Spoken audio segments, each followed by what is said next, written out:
This is Pam from NortheastWheelsEvents.com at the unveiling of a new exhibit at the AACA Museum in Hershey, Pennsylvania on the Mustang. In honor of the exhibit, they have assembled a fantastic panel of the Mustang. Let's continue checking it out. Enjoy. Now we're going to get to the heart of our program. When we decided we were going to do a Mustang exhibit, my first thought was I want to kick the program off, the exhibit off with a bang.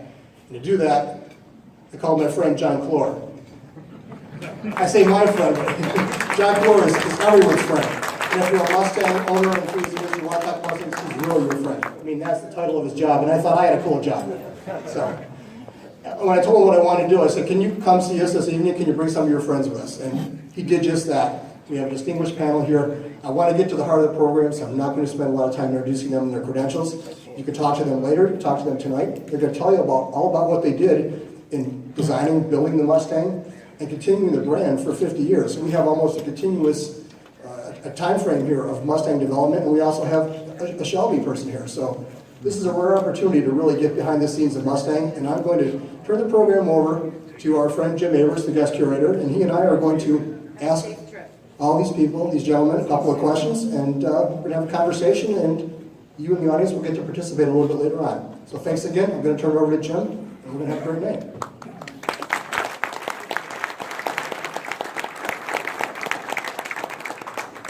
Jeff said he's going to be here to help me. I don't know what that means.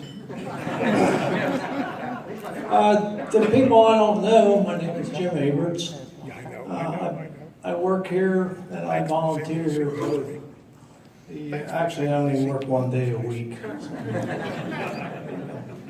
want to thank everybody for coming tonight. I've been with the museum since before it opened, but I never saw this many people here in one place at one time. This is fantastic. Jeff came to me because he knows my love for Mustangs and his love for Mustangs. I just wanted to add a piece to what Richard said. The pilot that bought that first Mustang's name was Stanley Tucker. Huh. Doesn't that go right in with our Mustang theme? Tucker theme here? Before I get started, I want to thank some of the people that helped me put this together. Our curator, Stan Sipko, who helped me get some of the cars. It was invaluable.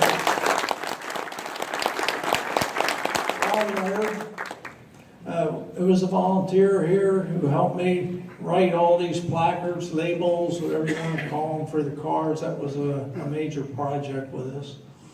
And of course my wife Joan for putting up with me through this whole thing. Okay. A little bit of my background with Ford. I got out of the Air Force in 1966. I went to work for a Ford dealer. 37 years I was a Ford parts manager. And actually I enjoyed every minute of it. And it's a great company to work for, and I know these guys know to work with. Okay, let's get on the drill here and see how much they actually know about Mustangs. Okay, John, you're up first. You didn't say there was going to be a test. You work a lot with the clubs. How important is the customer feedback to Ford's future Mustang plans? Well, the Mustang is unique in the industry in that the enthusiasts, the people here tonight can vouch for that, have always steered this product since day one. The passion at the company when they first drew the car, and everything that happened to Mustang in the ensuing years was steered by our customers. So early on, you told us the 289 Hypo wasn't fast enough. So what we had to do is we had to put a big block in our Mustang, and we had to redesign it. And then you told us our big block wasn't fast enough. Because I guess you guys don't like Chevelles like I don't like Chevelles. So we had to take a 390 and change it, and Mr. Shelby, thank goodness for the 428 Cobra Jet, which is coming on its 50th anniversary. And then you demanded that this car not only be bigger and more beautiful, which I don't know how, Gail, you could have done that, but it was a beautiful car from day one. But then later on, as the car got bigger and we had grande cars, with Lando bars and shag carpeting. You said it was too big, and the only thing you wanted to see Grande on was your Starbucks menu. So AACA went back and redesigned the car. And then we couldn't get gasoline. Forget $4, we couldn't get it for any price. And the Mustang 2 came out and served that time very well, sold 390,000 in that first year. And then you said you wanted something fresh and different. And we gave you the Fox body.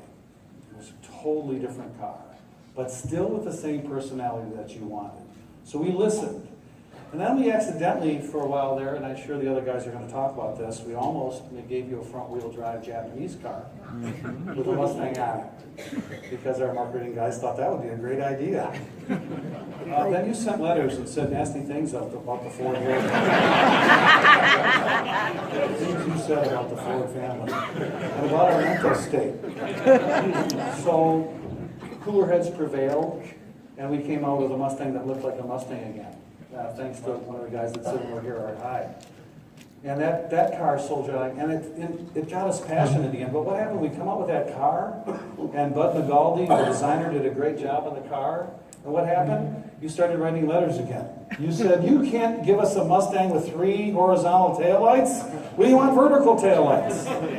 So it took us 2 years to fix that. So really, Jim, and then when you talk about going back to our roots and going back to the beauty of Gale's original design of that car, we tried to recapture that when we did our 5th generation car. And then when the 05 car came out, I know what you did. I saw it up at the shows. You had a 66, but then you bought an 06 that looked just like it, and you drove the 06. Because you didn't have to change the points in the condenser. And the air worked. So that just rekindled everything. And now with this latest S550, with our current car, it's an export car. We don't have to call it T5 anymore.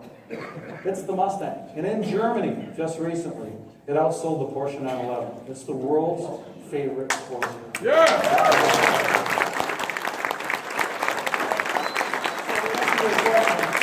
In a typical short answer, John Corway, we've always listened to if we didn't have you, we could be the ground. So thank you from Team Mustang and everybody in Dearborn for steering us and keeping us straight. Thank you, John.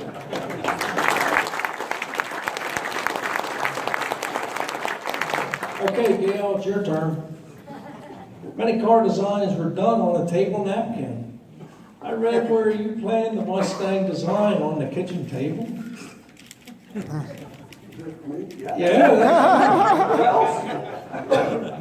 Yeah, I hear you planned the Mustang at home? Yeah. Tell us a little bit about it. What's that? How do you design a Mustang at home on a napkin? I read that in a book somewhere. It was on the kitchen table. Yeah, I did. Okay, tell us about it. How did it Well, come to you?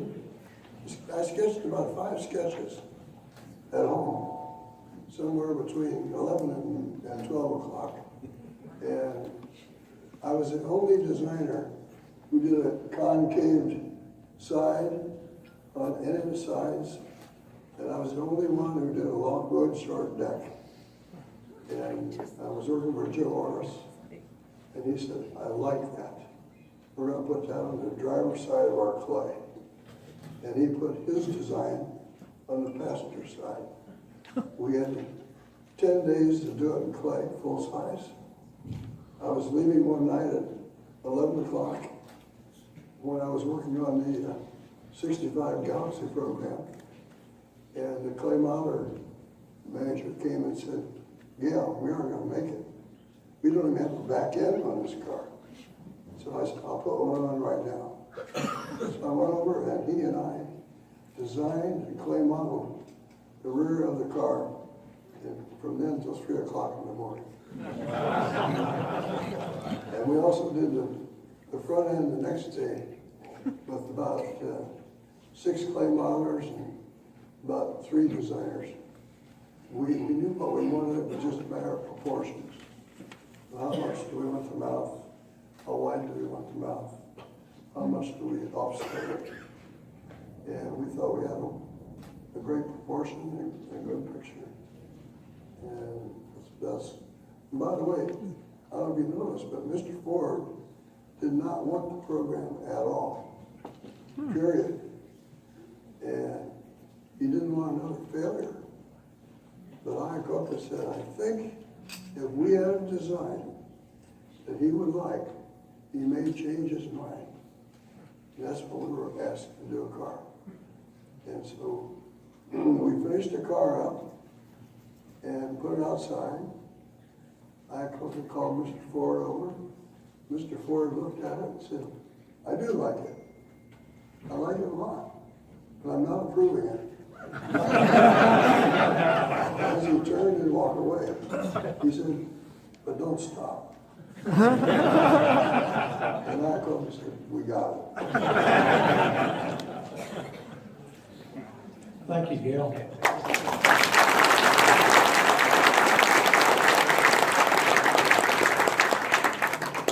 Okay, Chuck, you and I have been friends for what, 40 years? What's that? Seems like long. You and I have been friends for 40 years, I guess. Absolutely. What was your job at Shelby American? Well, I'm the project engineer. Side I'd hired on in the summer of '64 and started in about October of '64 when the fastbacks were available. And started with a guy named Jack Corey, who was the manager of production for Fremont Chevrolet plant that was hired to work at Shelby and be the manager of production there. And another gentleman named Bruce Turner, who was in charge of putting our facility together and making something that we could produce a number of cars for. The objective of the GT 350 program was essentially to beat the Corvettes. That was what Shelby kept saying. We want to beat them Corvettes. So that's what our objective was. And in order to do that in SCCA racing, we had to have a car a little stronger than the traditional Mustang, the high performance car. So we had to build at least 100 street cars, which were for the Shelby configuration, and then we could modify those into race cars. We actually built them separate, but that was the objective. The one had to be a street car version anybody could buy, and then the race car could be a specialized version. So when I started in October as a Shelby employee, and the first thing I ended up having to do was learn what the program was, because I knew we were going to do a special Mustang, and sort of the objective of what it was, and I've heard a few of the details, but I really didn't know the fine details of the car. So Sam Smith, who worked for Ray Geddes in Special Vehicles, was the liaison with Shelby, between Special Vehicles and Shelby. And he and I worked together for 3 weeks. We had these big accounting spreadsheets that were about that big, and we put all the details that we knew we were going to use in the cars to make them faster, both the race version and the street version. And we had to figure out what we knew about what we had, what was available, what was already in the pipeline for production to try to get the all the parts we needed.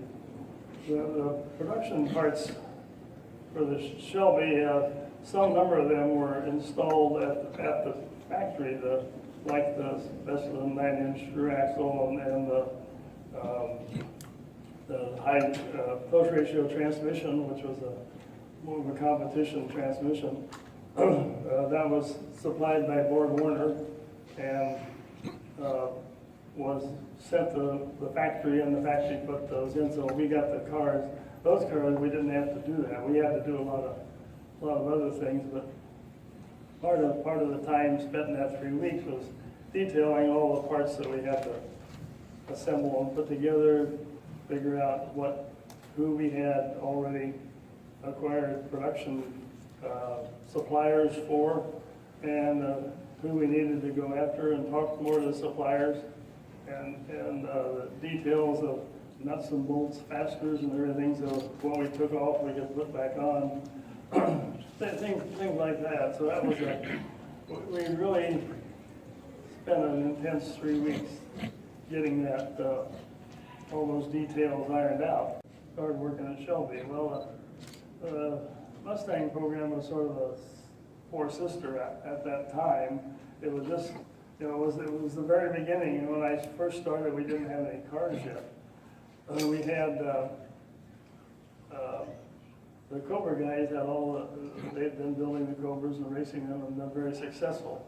So they sort of looked over at the Mustang area, which was only a few people at that time, and were waiting to see what was going to happen. We were sort of poor sisters at the moment.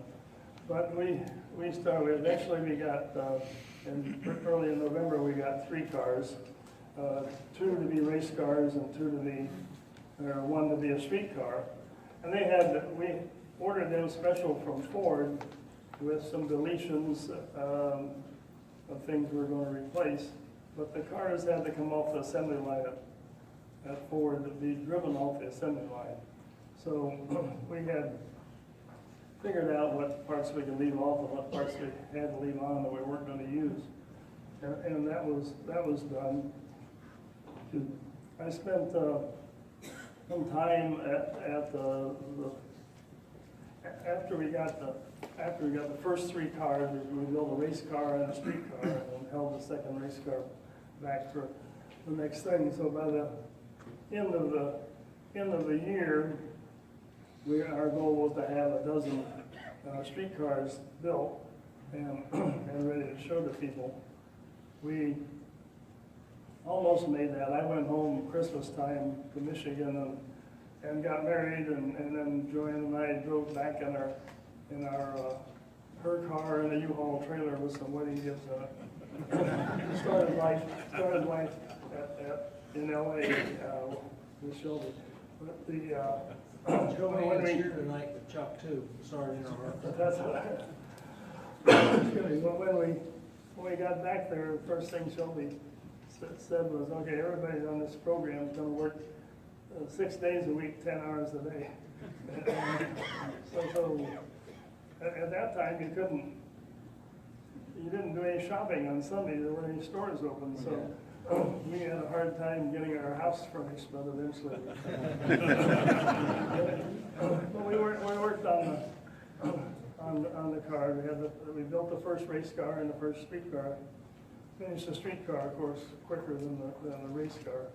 And so we had 1 car that was used as a publicity car, and for the press and anybody else that was interested in seeing what a car looked like.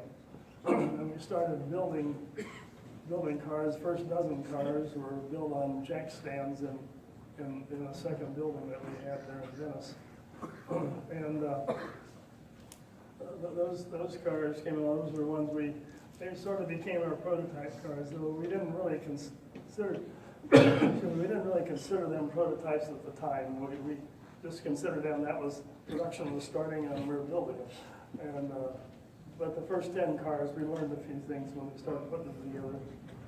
If there were parts, some things we hadn't figured out yet on pieces and bits, we got that figured out with those cars, and had a lot of meetings with in early time with Shelby and Sam Smith from Ford, and our production people, and Pete Rock, who did the external design stuff,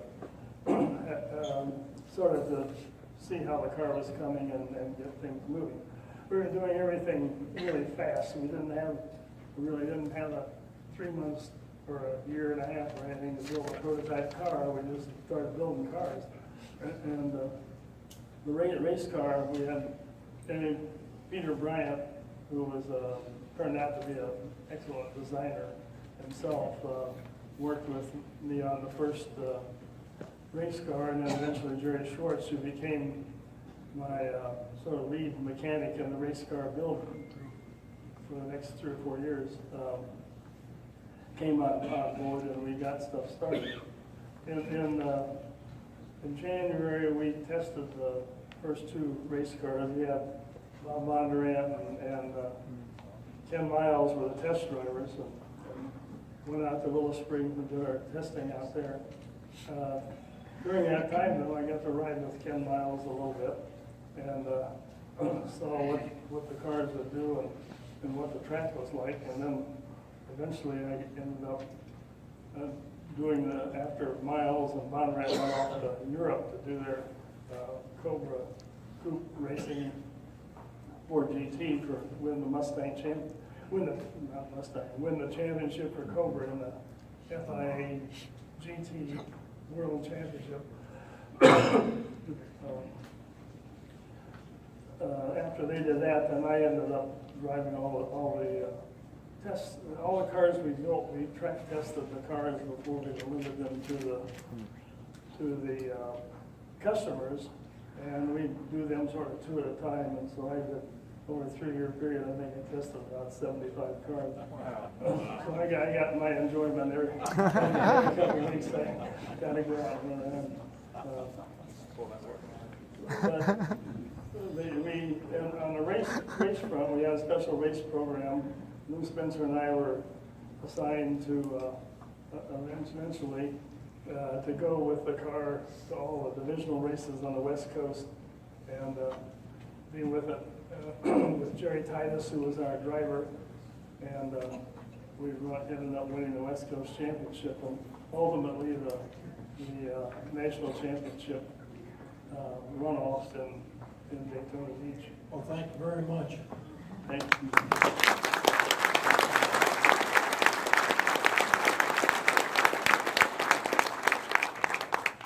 Okay, Art, you came on board and started to work on some of the Mustang projects. What are some of the things you worked on? I know the Bullet was one of them, right? Yeah, I actually joined the company out of engineering school to work on the Indy pace car. I had been working on turbocharged engines in Worcester Polytechnic Institute in Massachusetts, where I went to school. That was 77. And then did the 79 launch and the 80 launch. And then I did the SVO engine. And then I did, you like that one? I like that too. And then I had a period of time where I was in charge of the convertible Mustang and had to relaunch it at Cars and Concepts, which was a whole set of, that was like a snake bit. That was a very difficult thing to do. The convertibles are hard. Convertibles are very, very hard to do well. And then went on and became the body manager of the SN95. And then after that became the chief of Mustang. And so I preside over 2 generations of the car, SN95 and S197. And left S197 without the time of program approval. You think about that a little bit. I want to come back to you later.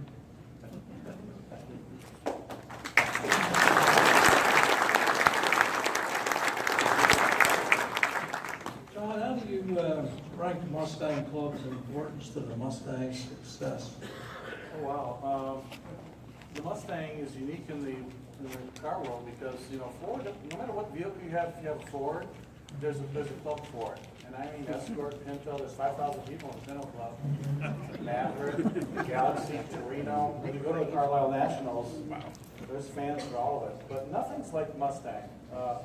Ford learned early on to watch the T-Bird clubs to see how they took this really cool car and lived a lifestyle from it. As opposed to the other, we had Model A clubs and Model T clubs, but that was mostly to get parts and keep the cars going. But Thunderbird kind of changed that, and you know how Lee Iacocca loved Thunderbirds. Yeah. And so he always tried to make the Mustang the poor man's Thunderbird. So the club world, Ford started the National Council of Mustang Clubs right away. We learned something really fast, that we're not good at running car clubs. We never were. And I can say that because I helped found the SVTOA when I was at SVT. But what we're good at is watching you enjoy your car. So I think early on we learned that if you listen to the Mustang community, they will determine how this car should be enjoyed. So we look over the world now, and I know all of you, well, I haven't seen this many people down here since Selena and Ron's party. If we look, I know all of you tonight want to get home because you're going to watch the wedding tomorrow morning. That's all you're talking about. Did you get your invitation? The Royal Monaco car. Did you get your invitation to the wedding? I think ours got lost. I think Jeff was invited, or maybe Dale. But what happened is that at the company we saw a seismic shift, and that is unlike all the other cars out there. And no difference to the Porsche Club guys; they're all great. And Corvette guys, and I'm surprised those guys don't have bad nicks from all the gold chains on them.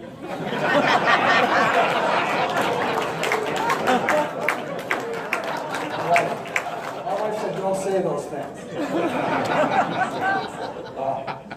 And there are a lot of great clubs, but what happened was, we learned as a company that when we didn't save our, except for Shorty and a couple of great, we didn't save our concept cars, we were making cars. So Gail and guys in the design center were designing the Mustangs, and Art was building them, and Chuck was making them, specialty models make go faster and cooler, and our job was to make you love them and help you enjoy them. So now, what's happened is you went out into this world, and all of the people here can vouch for this. When you go, I don't know, you go to Home Depot. You ever lose your car at Home Depot? No, you know, there's my Mustang, and you park 8,000 miles away. There's idiots within your door because you love this car. Some of you called it a child. Oh, there's Betsy. You call it a name. Some of you love your car so much that it's like a member of your family. You don't buy a car and say, I want to buy this Mustang, and I wonder what the resale value is. Because you're saying, I wonder which one of my children are going to get this when I go.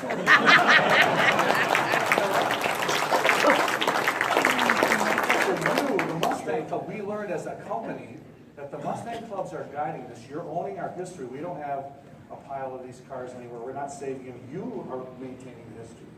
You are the ones that are selling. When you go to the gas station and you're filling up, some guy goes, wow, is this your car? Oh, and they give you the thumbs, right? And all of you experience this because you don't have that car, that appliance that the other people have.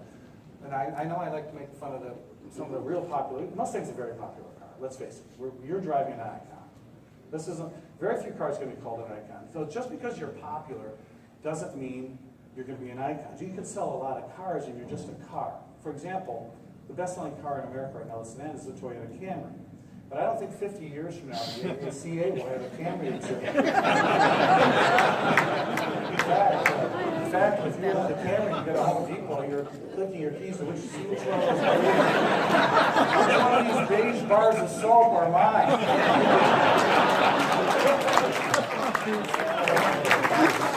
Gail didn't want to give you a bar of soap. And a lot of those people don't care. They just want to drive the car. That's fine. And for those people, we feel sorry for them. Because all of you out there, when you drive your car, you have this emotional connection to it. It does something to you on the inside. So it was the job of Gail to give you that beautiful look, and Art to build these cars, and Chuck to make them special. And then it was just up our company to understand the value of the club. And I don't know that there is a liaison member in Toyota that helps people, or maybe the Hyundai accent. I don't think they have those people, but we have it because of you. So I think that we cannot underestimate the value of you as enthusiasts to the company, because you sell more Mustangs than J. Walter Thompson. You sell more than our ads. When people see you, they're driving along the street and they go, what's going on?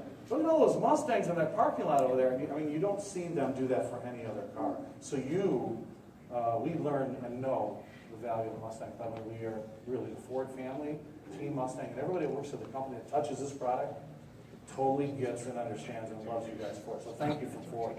Thank you.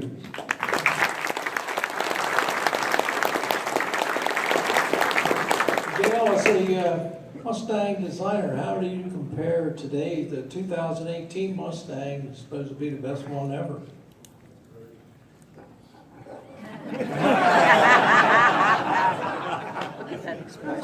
It's a trick question. I don't know, I have a 2015, I love it. Let me state it this way. I think today's Mustang is beautiful. but it has way too much fusion in it. It's got a fusion roof, a fusion body side, a fusion front end. That's about it. What about, you didn't mention the tail lights on that fusion tail lights. It lost the Mustang Qs that say Mustang. Mr. Hackett's calling you right now.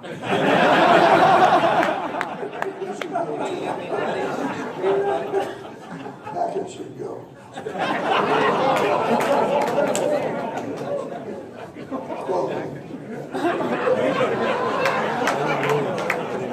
Okay, Art.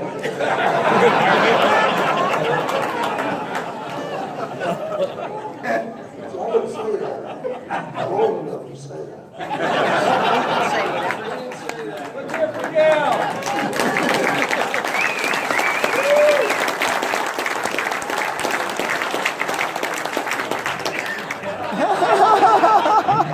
You really want to? He's still getting a paycheck. Art, what was your favorite Mustang to work on and why? You worked on a bunch of Mustangs. I worked on a lot of Mustangs, but I think actually the first thing I'd like to say is my favorite Mustang is not the car, it's the people. That's what I said.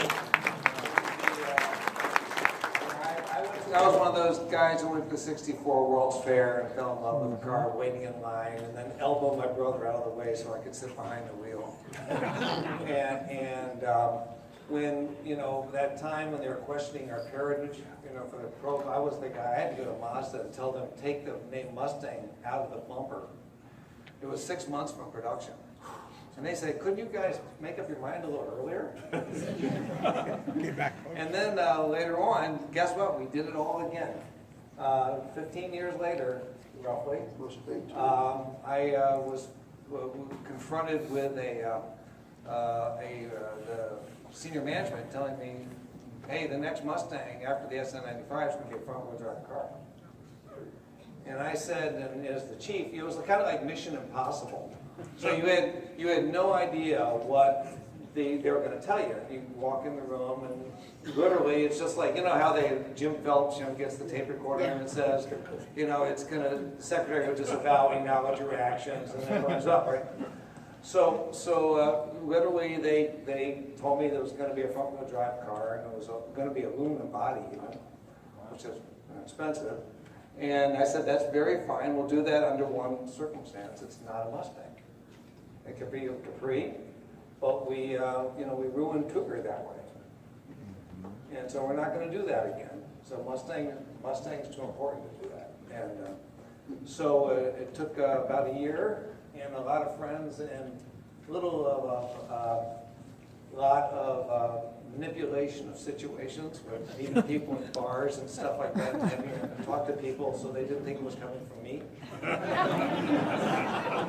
Sometimes you have to do these things, right? You have to do these things to get the right things done in big organizations, particularly with people that are from Europe and they don't know what a Mustang is. They only see Mustangs in movies, right? They don't know. And they're nice, they're good guys, but they don't know. So we have to have the real people come and talk to them. And because once again, like John said, is absolutely true, Ford does not control the Mustang brand. You do. Because the community is the most important thing. And Mustang is America. Mustang is personal expression. It is, frankly, a lot of people buy this car to say, don't mess with me. Right? A lot of women buy Mustangs, and that's literally in our research. That's what it said. They tell us, don't mess with me. And we would go driving and meet people. We go around the country to try to understand what they really wanted, because you can't just show somebody a property and say, is this what you want in 5 years? Because they don't know, right? They don't know what the choices are going to be. But you can find out values and attitudes, and we would go and spend days with these people, and you have to love them, right? Because in the end, Mustang's competition is not a Camaro. Nobody cross-shopped a Mustang and Camaro, pretty much. They don't. You know what Mustang's competition is? Is is vacations and big screen TVs and other use of disposable income. That's why we made the S197 to be, frankly, just like the car that Chuck worked on, right? And what Gail worked on. Because the most important thing is people wanted a Mustang. They did not want a modern car in some sense. They wanted a Mustang. Instant vacation. They are Steve McQueen. We had a lot of women that weren't alive when the movie Bullet was made saying, I'm Steve McQueen when I get in this car. And that's great, right? It's fantastic. You know, Toyota would kill for that. Oh, man. And I worked with a lot of guys from Toyota. I have tremendous respect for Toyota. But they just don't get it. They don't understand. They tried. Supra and Celica. They tried. But in the end, so I think my favorite is there was a string of them, but it ends in probably, I love the 2001 Bullet because that was a fun car to do. And I love the Mach 1 because frankly, Mach 1 saved the Mustang. If there wasn't a Mach 1, there would not have been an S197. The Mach 1 was done to demonstrate that when I took over Mustang, we were losing money. That's why they wanted to go front-wheel drive, save money. And in the end, the Mach 1 had more profits than a King Ranch pickup truck. Most profitable car Ford had made up to that point. More than Lincoln's. And it saved the car. So Mach 1 is that important. But in the end, I have a special spot for S197. And it's just a beautiful 05 car that we got. Sean Todd did the original theme. And we had a team of designers working on it, and I think that they captured it really well. And they did have a lot of Gail's design clues that he was just talking about. There's nothing wrong with that, because when the new Porsche 911 came out in 2005, I know we had a new Mustang. What did the media say? Oh, Ford doesn't have an original idea. That Mustang looks just like the original Mustang. Oh, Ford. But when the 911 came out, what did it look like? The 911. Did anybody say Porsche? No, because at this point, folks, Mustang is now in your head so much. It's like it's that shape. It's like a Coke bottle. You don't have to. You see, have a label on it. No, that's a Coke bottle. The Mustang is in our eyes and our minds. We know what it's supposed to look like. We clinicked the S550 with no badges on it, just because of the way it flowed. People said, "Is that the new Mustang?" They didn't say Fusion. But they did say the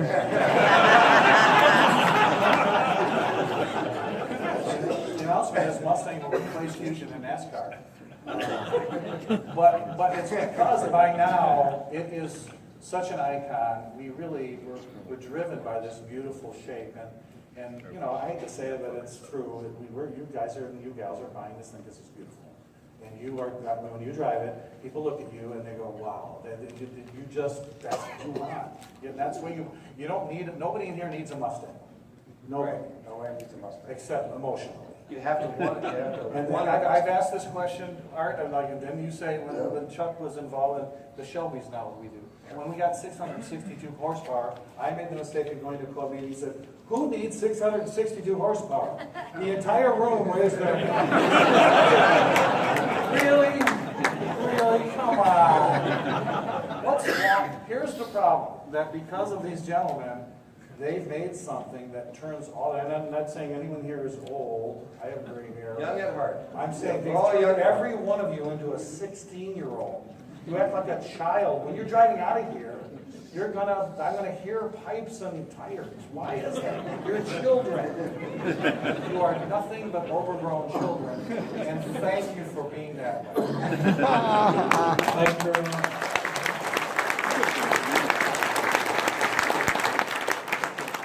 Okay, Chuck, we'll let you wrap it up. Tell us a little bit about working with Carol. Oh, wow. Huh? What? About working with Carol? Working with Carol. Yeah. I would, A little bit of his mannerisms. Carol Shelby was a very complex person. Everything you've heard about him probably was true. It's all different angles, but to work with him, he was in the the factory, our offices, every day pretty much, unless it was off traveling somewhere. He came to the races for the Trans Am races, and of course went to all the international races when they were doing that.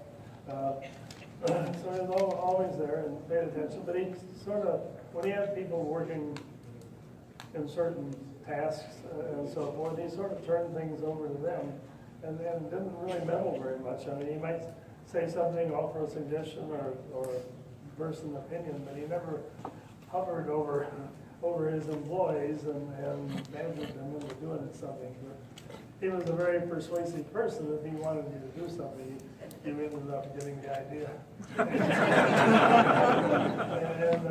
It was sort of enjoyable to work with, fun to watch and fun to be around.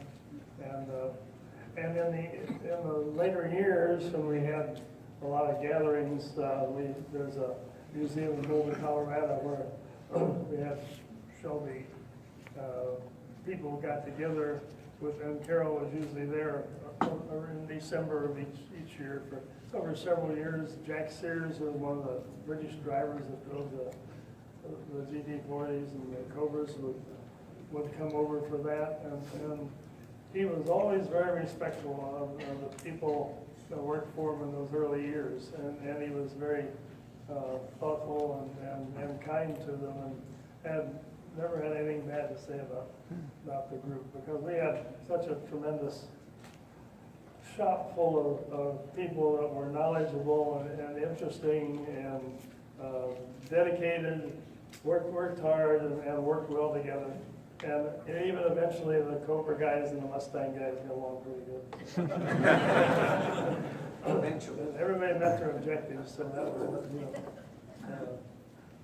GT40s won the lawns a couple times, and Shelby's Mustangs won their races. They won with a 65. We only made the GT350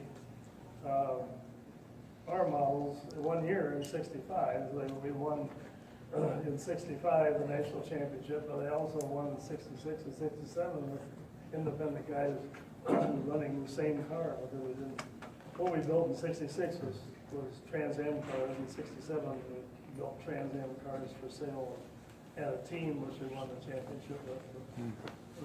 The 65 car went a long way. So, and Carol was always very supportive of everything. People Okay. on that hard. Yeah. Thank you.